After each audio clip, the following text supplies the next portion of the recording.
Considère que ton estime de soi, c'est ce verre et pour le nourrir, ce sont les bonnes actions que tu réalises au quotidien.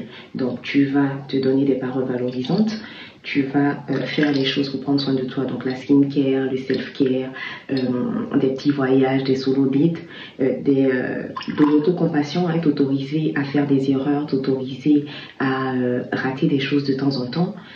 Accepter que tu ne peux pas être parfaite et c'est comme ça que tu vas nourrir ton estime de soi au fur et à mesure. Alors, cette démonstration-là, je l'ai vue dans la vidéo d'une dame. La vidéo, elle a tellement résonné en moi dans la mesure où on ne se rend pas forcément compte de toute l'influence que l'extérieur, que les pensées des autres peuvent avoir sur nous, surtout quand on est maman. Dans sa vidéo, elle a montré l'eau claire qui est notre comportement envers nous-mêmes, tout ce que nous apportons de bon qui va venir nourrir notre estime de nous.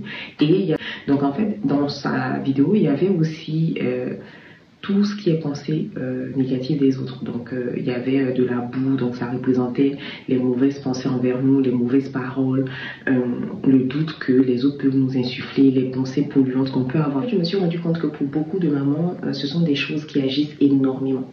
C'est-à-dire que tu es quelque part, tu as eu tes enfants, tu as envie par exemple de reprendre tes études. Si tu n'y prends garde, il y a toujours au moins 2 personnes dans ton entourage, et encore 2, je suis généreuse, mais en tout cas il y a énormément de personnes dans ton entourage qui vont te dire mais tu es maman, tu n'as pas le temps, pourquoi tu veux faire ça? Par exemple, quand tu as envie de commencer à créer du contenu sur les réseaux, et ça moi je l'ai vécu personnellement, quand j'ai commencé en 2018, il y a quelqu'un que je connaissais très bien, quelqu'un que j'appréciais, et au lieu de m'encourager, parce que c'était pour moi une opportunité pour grandir, pour sortir un peu de mon carcan familial, pour faire quelque chose qui me plaît, la personne n'a rien trouvé de mieux à me dire qu'elle ne comprend pas pourquoi moi je vais m'exposer, c'est le diable, je suis une femme mariée, je suis une mère de famille, est-ce que ça va me servir à quelque chose?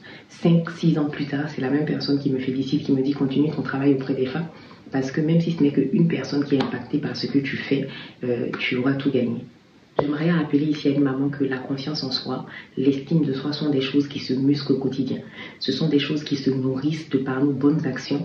Donc ce n'est pas un cadeau gracieux que tu auras reçu, qui te sera tombé sur la tête. C'est quelque chose que tu dois travailler au quotidien si tu veux vraiment être droite dans tes baskets, alignée dans ta vie et surtout ne pas dépendre de l'humeur et ne pas être une girouette en fonction de ce que les autres disent de toi en fait.